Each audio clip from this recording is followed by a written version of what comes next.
मौसम का बदलना और हाथ पैरों में जकड़न आना, टूटना, ये बहुत आम बात है।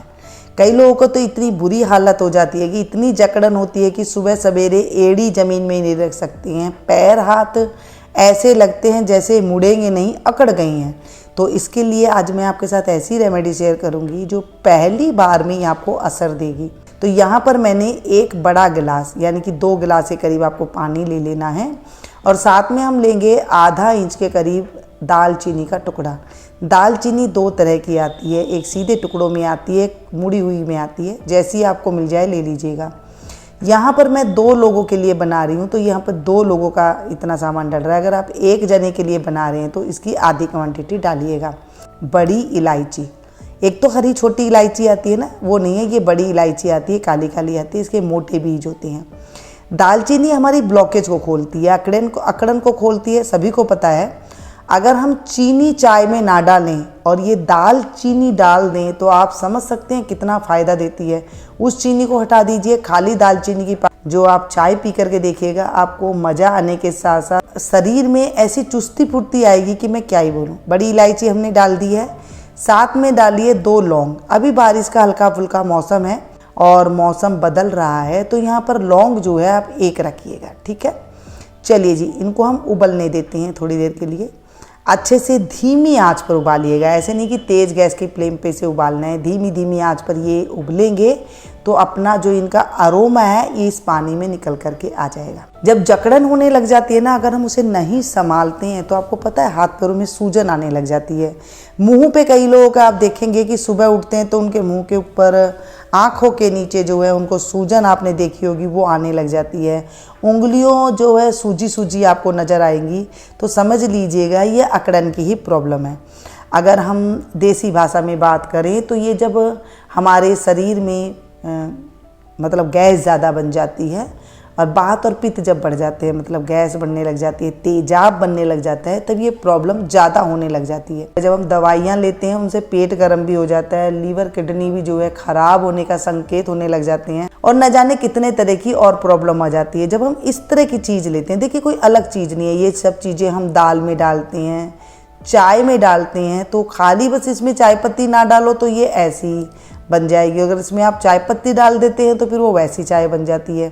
अगर आप इसे सब्जी में डालते हैं तो इसमें खुशबू हो जाती है और सब्जी एकदम मतलब पाचकदार बन जाती है। दाल जो है पचने में हल्की हो जाती है इन चीज़ों को डालने से। कई बार हम चने में उबालने के लिए रखते हैं तो यही चीज़ें डालते हैं ना। कारण ये है कि ये हमारे पेट को हल्का कर देती है, हाजमाइती बना देती है। तो जब हम इन चीज़ों को लेते हैं, पेट का हाजमा ठीक होता है ना, तो ये अकड़न जकड़न जो भी है ये सारी दूर हो जाती है। कई बार आपने देखा होगा कईयों की गर्दन अकड़ जाती है, सर्वाइकल हो जाता है, तो उसमें भी ये बहुत ज़्यादा फायदा होती है।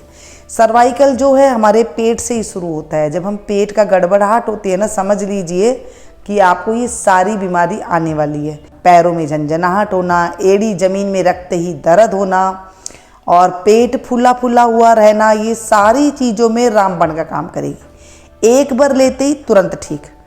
अब आप कहेंगे कि हम इसे खाली पेट ले सकते हैं। मैं तो कहूँगी कि खाली पेट अगर आप लेते हैं तो कईयों को ये घबराहट पैदा कर देगी। जैसे चाय कईयों को खाली पेट घबराहट पैदा कर देती है ना, तो ये भी ऐसे। आप चाय तो इसे खाना खाने के बाद आधे घंटे बाद सिप सिप करके थोड़ा गुनगुना सा हो तभी आप पी लीजिएगा। बहुत अच्छे से खाना भी डाइजेस्ट हो जाएगा और ये आपको जो है रिजल्ट भी अच्छा देगी। ऐसे ही आप शाम को कर सकते हैं, रात को सोते टाइम पर आप इसे ले सकते हैं, तो ये बहुत अच्छा काम करेगी। इसे किन किन लोगों को नहीं लेना चाहिए? जो गर्भवती महिला होती है ना, उन्हें इन चीज़ों का सेवन ज़्यादा नहीं करना चाहिए, क्योंकि कई बार जब हम ये इन चीज़ों का सेवन कर लेते हैं ना, तो जो गर्भिणी होती है, जिनके पेट में बच्चा होता है, डिलीवरी होने वाली होती है, तो उनको बच्चे को बहुत ज़्यादा परेशानी हो जाती है और फिर दिक्कतें शुरू होने लग जाती है। तो उनको नहीं लेनी है। जिनको बहुत ज़्यादा जलन रहती है, आँखों में जलन रहती है, उनको भी ये चीज़ नहीं लेनी होती। उनके लिए क्या लेना होता है, उनको थोड़ा सा इसमें ठंडी चीज़ मिला करके लेनी होती है।